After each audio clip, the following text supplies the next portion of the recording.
Assalamualaikum warahmatullahi wabarakatuh. Perkenalkan, nama saya Muhammad Hikal. Saya dari Prodi Bimbingan Konseling Islam kelas B semester 4. Di sini saya akan menjelaskan tentang konseling sebagai pengalaman baru, yang mana tugas ini untuk memenuhi UAS dari mata kuliah Psikologi Konseling.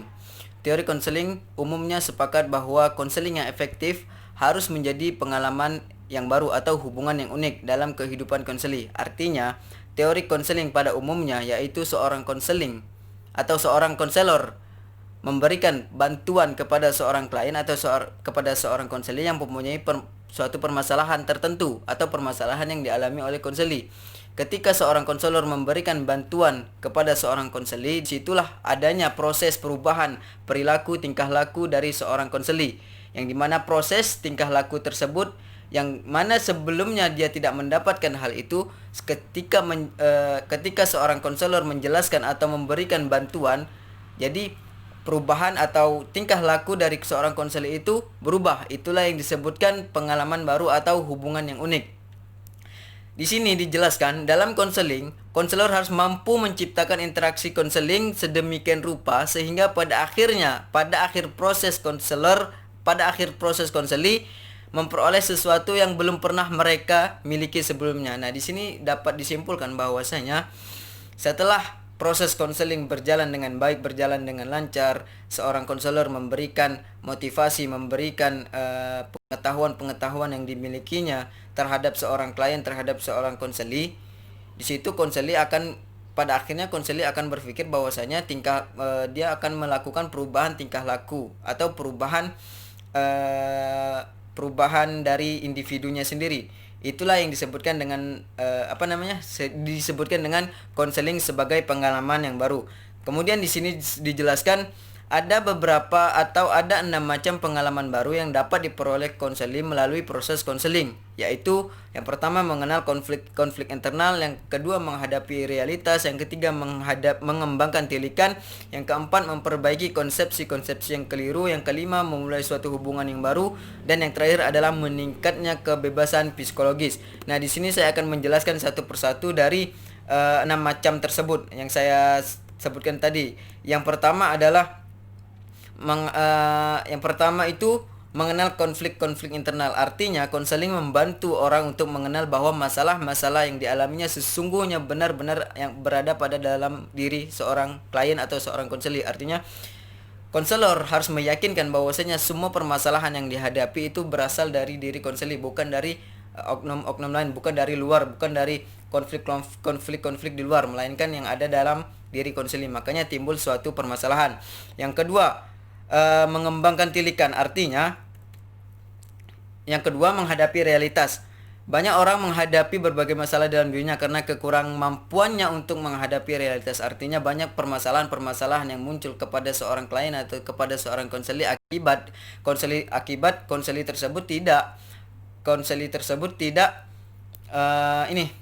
tersebut tidak mampu menghadapi kenyataan yang sebenarnya.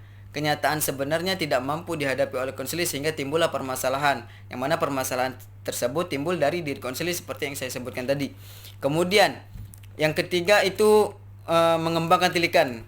Nah, konseling merupakan pengalaman yang membawa orang menemukan siapa dia sesungguhnya di dalam hidup. Artinya sebelum konseli mengenal konselor atau konseli belum mendapatkan proses konseling, mereka belum tahu siapa dirinya atau hidup sesuai dengan apa yang dibutuhkannya. Nah, di sini melalui mengembangkan tilikan, si konselor mengajak konseli itu tahu siapa diri sebenarnya dan hidup sesuai dengan keadaan yang sesungguhnya, bukan keadaan-keadaan yang fiktif atau keadaan-keadaan yang bohong. Kehidupan yang bukan kenyataan yang sesungguhnya. Itu salah satu kemampuan seorang konseling, bukan kemampuan sebenarnya, yaitu 6 macam proses pengalaman baru yang didapatkan seorang konseli ketika konseli mendapatkan proses konseling. Kemudian yang keempat, memperbaiki konsepsi yang keliru. Untuk dapat berbuat secara tepat, orang harus mampu mewujudkan perilaku yang didasarkan atas konsepsi secara benar. Artinya, apa yang ada di dalam kepala seorang konseli sebelum konselor memberikan motivasi, memberikan pengetahuan yang dimilikinya, yang ada di dalam kepala si konseli hanya konsepsi-konsepsi yang keliru atau konsepsi atau pemikiran-pemikiran yang keliru. Itulah yang menimbulkan terjadinya permasalahan atau pemicu terjadinya masalah yang timbul gitu. Akibatnya konseli tadi merasakan dirinya itu banyak masalah atau kepikiran dan segala macam. Setelah konseling bertemu dengan konselor memberikan ilmunya yang tadi saya bilang, dia mendapatkan pengalaman baru, yaitu menyadari bahwasanya apa yang ada di dalam pikirnya itu adalah keliru. Nah, yang kelima, memulai hubungan baru. Konseling memberikan peluang kepada individu untuk memperoleh suatu hubungan baru yang mungkin belum diperoleh sebelumnya. Artinya, salah satu contoh, misalkan ada seorang klien atau seorang konseli yang dulunya dia sering mabuk-mabukan dan segala macam, ketika bertemu dengan seorang konselor dan diberikan wawasan, motivasi, pengetahuan segala macam, akhirnya dia berubah perilakunya menjadi dia tidak sering mabuk-mabukan lagi, judi atau segala macam yang berbau-bau kemaksiatan. Dia tidak melakukan lagi. Itulah yang disebut dengan memulai hubungan baru. Hubungan baru yang dimana sebelumnya konsel itu tidak pernah memikirkan akan terjadi seperti ini. Misalnya konsel tersebut berpikir bahwasanya saya tidak bisa terhindar dari kemaksiatan, tidak bisa menghindari dari mabuk-mabukan, judi dan segala macam. Akibat setelah bertemunya konseli, apa yang dipikirkan itu salah. Ternyata dia masih bisa berubah ke arah yang lebih baik. Itulah yang disebut dengan memulai hubungan baru. Yang terakhir, meningkatkan kebebasan psikologis. Banyak orang menghadapi kesulitan dan masalah karena dalam dirinya terdapat kekurangan kebebasan dalam menyatakan hal-hal yang bersifat psikologis. Misalnya, merasa takut untuk berbeda pendapat dengan orang lain. Nah, sebelum konseli bertemu dengan seorang konselor, dia ketika mendengar sesuatu hal, dia enggan untuk menyampaikan pendapat, atau dia takut untuk menyampaikan pendapat karena tadi dia merasa kekurang bebasan dalam menyatakan hal-hal yang bersifat psikologis.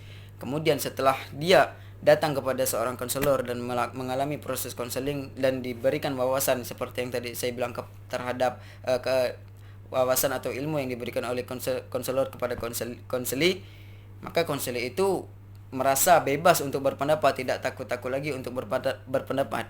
Nah, itulah 6 hal pengalaman baru yang didapat seorang konseli setelah melakukan proses konseling.